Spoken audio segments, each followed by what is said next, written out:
أعود فأقول واحفظوها وإذا نشرتوها عني مسامحين: أحيانا يكون التدين شهوة، أحيانا يكون التدين شهوة، أحيانا تكون الصلاة في قيام الليل في الجامع شهوة، أحيانا يكون صلاة التهجد في المساجد في رمضان بالليل مع البكاء شهوة. يعني بينبسط هو من داخله بينبسط، لأنه إذا قلنا له هلأ الأصل في صلاة قيام الليل في البيت، والسنة ما بدك السنة صلاة قيام الليل والتهجد في البيت. ومنقول لأخواتنا النساء اللي عم ينزلوا على الشوارع الساعة 1 بالليل و2 بالليل، واللي يعملوا لهم السنة بحديقة الجاحظ شادر على الشجر مشان يوقفوا يصلوا صلاة التهجد ويبكوا يا شاء الله حولهم، إذا جبنا لهم الحديث الصحيح أنه صلاة المرأة في بيتها خير من صلاتها في مسجد هذا، وهو حديث قاله سيدنا محمد رسول الله صلى الله عليه وسلم: الذي تبتغين رضاه. شو بتقول لك بعدين الحديث لك مالي: وصلاتها في غرفتها خير من صلاتها في بيتها، وصلاتها في مخدعها خير من صلاتها في غرفتها. تعال لهم يا لأخواتنا النساء، صرت أنت هلأ ضدهم، صرت أنت ضد الإسلام، والله بيطالعوك عن الملة. فهذا شو اسمه؟ أنا السنة الماضية شفت منظر قلت لكم إياه: أخوات واقفين على الرصيف، أول شيء متجاوزين خط الإمام، خلينا نكون صادقين وصريحين، هي بجامع بدر متجاوزين خط الإمام. اثنين والله بالعين ذاكرة التراب، هن واقفين على الرصيف عم يصلوا، والشباب قاعدين على السيارة مواجهون عم يدخنوا ويحكوا بالموبايلات، وبعت لي هي لأبعت لك هي. أنا مريت شفت الشوفة بينه وبين الشاب ما في متر، ما في متر. شو وقفك هون أنت؟ بأني دين أنت؟ بأني دين عم تتعبدي الله؟ قليلي في من يفهم. انشور هذا الكلام عن الشيخ زياد هلا يستر عرضه، هذا الشيخ زياد كمان الله وكيلك صاير له فكر خاص، صاير سلفي. لك شو دخل هي بهي؟ شو دخل هي بهي؟ عم نحكي دين نحن. عند الله في سلفي وفي غير سلفي.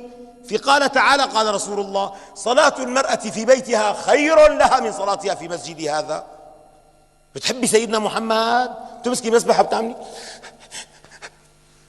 سيدنا محمد اللي عامله حالك بتحبيه هيك بيقول. بتحبي اسمعي كلمته، ما بدك تسمعي الكلمة روحي لا تعملي حالك بتحبي. الدعاوى إن لم تقيموا عليها بينات أهلها أدعياء.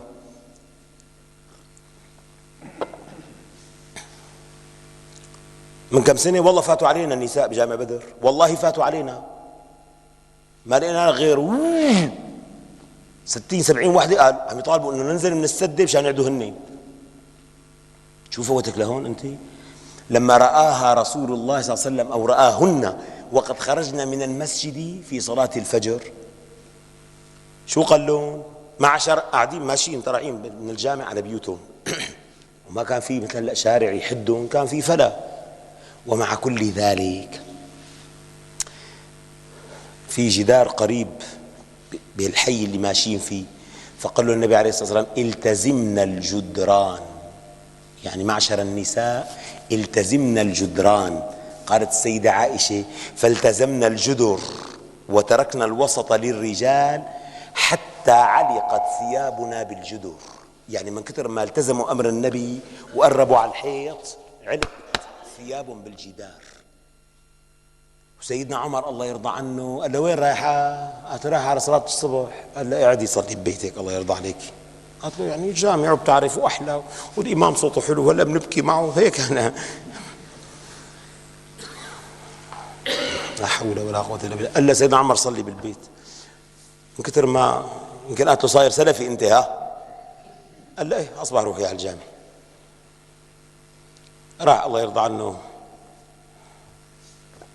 خبالها ورا دخله وهي ماشية، لما قطعت المكان الذي اختفى به عمر ضربها على أستها بقضيب، شيء انه هيك عملت هي. قالت: ولي منها. رجع سيدنا عمر من صلاة الصبح قال لك: وينك؟ استنيتك نطلع سوا كذا. قالت له: لقد فسد الزمان يا أمير المؤمنين. قام قعدت ببيتها ما عاد طلعت. بعدين واقفين على سيارة، وكان السيارة نوعها نيسان صني والله ما بنساها والله، وعم تبكي الله يرضى عليها، وهذول الشباب عم يتبادلوا الرسائل على هي شو اسمها البلوتوث، وعم يدخنوا وعم يطلعوا عليهم، ولابسه غطا صلاة ابيض وواقفه بدك ما يكون عم يقول له ما شاء الله حولها مثل الملائكه.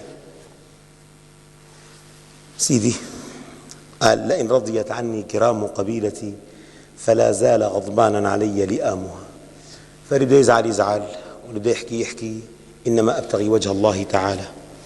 والتدين مو شهوه، التدين عباده وعبوديه.